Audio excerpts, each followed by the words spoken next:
칼로리에는 제한이 없었고 저탄수 식단만 했는데요. 2주에서 4주 지나면서 먼저 회복되고 안정되었어요. 참가자들은 이후에 평균 체중이 무려 13kg이 줄어들고 당뇨까지 치료되었다는 거죠. 지난 영상에서 식단, 운동, 뭘 해도 안 빠지는 분들을 위해 6가지 솔루션을 소개해 드렸는데요. 영상 보시면서 이거 완전히 난데 하시면서 가장 공감 많이 하시는 타입이 혈당 호르몬 타입이었어요. 혈당 스파이크와 저혈당 증상이 반복되면서 하루 종일 식곤증과 피로감을 느끼게 되는데요. 이렇게 되면 정말 뭘 해도 살이 안 빠지거든요. 오늘은 M코드, 혈당 호르몬 타입에서 나타나는 증상을 좀 더 자세히 설명드리고 셀프 체크 포인트와 M코드는 어떻게 해야 다시 살 빠지는 체질로 바꿀 수 있는지 설명드릴게요. 혈당 호르몬 타입의 하루는 대체로 이래요. 점심 먹고 나서 오후 3시쯤 되면 머리에 안개 끼는 것 같은 경험해 보신 적 있으시죠? 회의 중인데 갑자기 집중이 안 되고 눈이 저절로 감기고 단계 엄청 땡기는 거죠. 서랍에서 초콜릿 2-3개 허겁지겁 막 까먹고 나면 금세 괜찮아져요. 신기하죠? 근데 더 신기한 건 이게 매일 하루 종일 반복된다는 거예요. 오전 11시에도 오후 3시에도 밤 10시에도 그때마다 뭔가 먹으면 괜찮아지고 안 먹으면 불안해지고 심하면 손까지 떨려요. 왜 밥 먹고 나면 금세 졸리고 나른하게 축 처지고 금방 또 단계 땡길까요? 비유를 한 가지 해볼게요. 현관문 자물쇠에 녹이 슬면 열쇠를 꽂아도 안 열리죠. 그럼 더 세게 돌려보고 열쇠 2개, 3개 바꿔가며 해보잖아요. 우리 몸에도 똑같은 일이 일어납니다.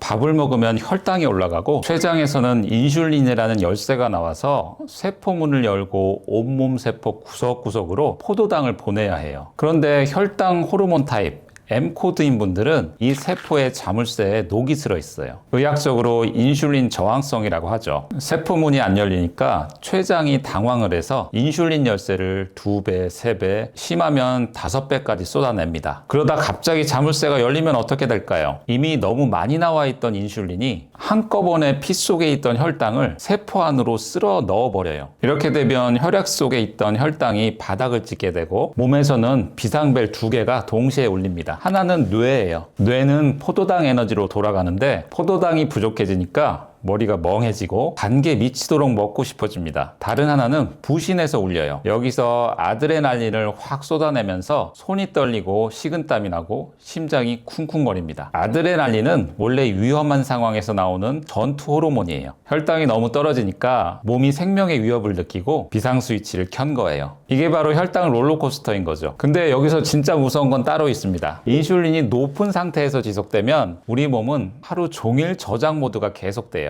지방세포한테 문을 잠가, 절대 내보내지 마, 이렇게 명령을 합니다. 여러분 잘 생각해 보세요. 열심히 운동하고 밥도 줄이고 그런데도 뱃살이 안 빠진다. 그건 지방을 태울 수 있는 문이 잠겨 있기 때문이에요. 열쇠가 아무리 많아도 자물쇠가 녹슬면 문이 안 열리는 거죠. 물만 먹어도 살찐다고 하시는 분들, 과장이 아니었던 거예요. 그리고 이렇게 차고 넘치는 인슐린이 지방을 저장할 때는 특히 내장 지방 쪽으로 몰아넣습니다. 팔다리는 그대로인데 윗배만 딱딱하게 튀어나온 이유가 바로 이거예요. 그 배가 물렁하지 않고 딱딱한 건 피하 지방이 아니라 내장 지방이기 때문이죠. 자, 그러면 내가 혈당 호르몬 타입 M코드인지 어떻게 확인할 수 있을까요? 먼저 증상부터 3가지를 체크해 보세요. 첫째, 식후 서너 시간쯤 되었을 때 갑자기 멍해지거나, 두 번째로 혹은 손이 떨리거나, 세 번째로 단 것을 먹으면 1, 2분 내에 증상이 싹 사라진다. 하루에 이런 일이 여러 번 반복된다. 그리고 이번엔 건강검진표를 꺼내보세요. 첫째, 공복 혈당 100 이상, 8시간 이상 굶고 잔 혈당인데 100이 넘었다? 밤새 아무것도 안 먹었는데도 자물쇠가 녹슬어서 포도당이 세포 속으로 못 들어간 거예요. 100에서 125 사이가 당뇨 전 단계, M코드인 분들 가운데 가장 많이 걸리는 구간이에요. 둘째로 당화혈색소 5.7% 이상, 공복 혈당이 그날 아침만 보여주는 하루짜리 시험이라면 당화혈색소는 2-3개월치 평균 성적표예요. 벼락치기가 안 통하죠. 공복 혈당이 정상이어도 이게 높으면 식후 혈당 스파이크가 심하다는 뜻이에요. 셋째로, 이건 조금 복잡한데요. 중성지방 나누기 HDL이 3 이상, 가장 숨은 지표예요. 건강검진표에서 두 수치를 찾아서 나눠보세요. 예를 들어 중성지방이 180에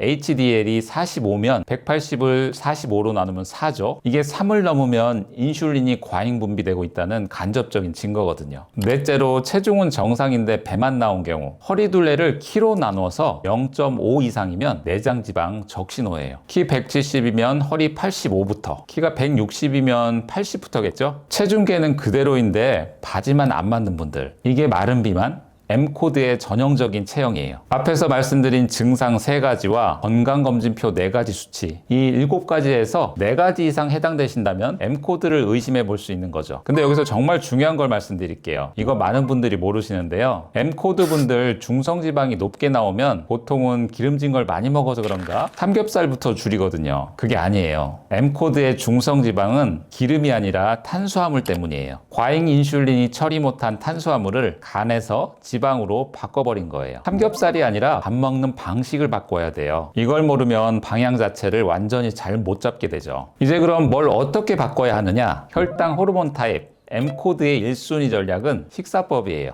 다른 코드에서도 인슐린 저항성이 생기고 혈당 스파이크가 올 수 있어요. 코드별로 해결 방법 우선순위가 다르다는 거죠. 참고로 C코드 수면 스트레스형은 잠자는 게 먼저고요. S코드 근육 감소형은 근력 운동을 해야 혈당이 안정돼요. 코드마다 1순위가 다 다릅니다. M코드는 밥 먹는 방식을 바꾸는 게 가장 먼저예요. 첫째, 먹는 순서를 바꾸세요. 밥상에 음식이 쫙 깔리면 뭘 먼저 드세요? 대부분 밥부터 한 숟가락 드시죠. 이걸 바꾸는 거예요. 밥이 아니라 채소 반찬부터, 그리고 고기나 생선 같은 단백질, 밥은 맨 나중이죠. 같은 밥상인데 순서만 바꿔도 식후 혈당 스파이크가 최대 37%까지 낮아진다는 연구가 있어요. 식사 초반에 채소를 먼저 먹으면요, 소장 내벽에 끈적끈적한 그물망이 생기는 거예요. 이렇게 그물망을 쳐놓으면 나중에 들어오는 탄수화물과 당분을 붙잡아서 빨리 통과를 못하니까 천천히 흡수시키는 거죠. 단백질은 3대 영양소 중에서 소화가 가장 오래 걸려요. 위에서 단백질을 분해하는데 시간이 걸리기 때문에 단백질을 먹은 후에 들어오는 탄수화물이 소장으로 넘어가는 속도 자체가 물리적으로 느려지는 거죠. 섬유질이 소장에서 그물망을 치는 거라면 단백질은 위장에서 탄수화물이 빨리 못 넘어오게 장애물을 만드는 거죠. 갈비탕이 나왔다. 밥 말지 마시고 고기부터 건져 드세요. 비빔밥은요, 비비지 마세요. 비비는 순간 와구와구 혈당 폭탄을 떨어뜨리는 거죠. 나물이랑 고기를 먼저 먹고 밥은 나중에 조금씩 섞어가면서 비빔밥 느낌만 느껴보세요. 둘째로 탄수화물을 끊지 마세요. 바꾸는 거예요. 흰쌀밥은 잡곡으로, 과일 주스는 생과일로,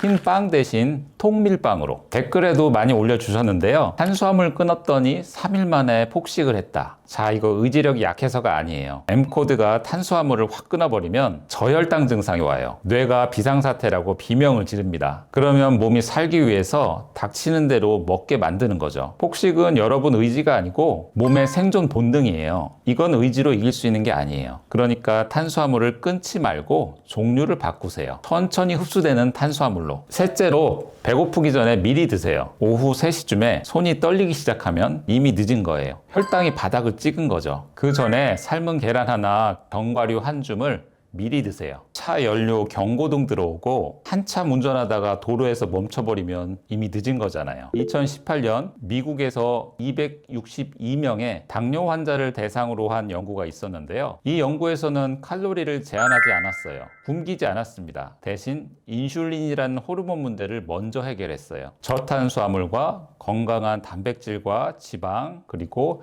야채를 먹는 식단이었는데요. 그랬더니 체중이 의미 있게 빠지기 전 2주에서 4주 만에 혈당 지표가 먼저 좋아졌어요. 그리고 그 뒤를 따라서 1년 동안 평균 13kg이 빠졌습니다. 이런 것처럼 결국 M타입은 살을 빼기 위해서 혈당을 안정시키는 게 우선이라는 말이죠. 자, 그런데 식사법을 4주간 성실히 했는데도 여전히 변화가 없는 분들이 있습니다. 이런 분들은 M타입에서도 호르몬 타입인 MH타입으로 넘어가는데요. 이런 경우 갑상선 호르몬이나 성호르몬 수치를 점검해 봐야 해요. 이 부분은 다른 영상에서 더 집중적으로 설명해 드릴 테니까요. 구독 누르시고 다음 영상을 기대해 주세요. 다이어트의 성공은 이론을 얼마나 많이 알고 있느냐가 아니라 하나라도 얼마나 빨리 실천하고 꾸준히 할 수 있느냐가 관건이죠. 이번 주부터 딱 하나만 시작해 보세요. 점심 먹을 때 채소 반찬 먼저, 고기와 생선 든든히 먹은 다음에 밥은 마지막에 맛만 보세요. 이거 하나만 포기하지 않고 딱 일주일만 해보시면 식곤증이 오고 하루 종일 머리가 멍하고 배가 고파서 잠이 안 오는 일들이 점점 줄어들 거예요. 살 빠지는 체질로 변하는 건 그렇게 꾸준히 천천히 오는 겁니다. 해보신 분들은 꼭 댓글로 공유해 주세요. 함께 하시는 모든 분들께 용기가 되고 격려가 될 겁니다. 오늘도 변화의 주인공은 바로 여러분입니다. 화이팅!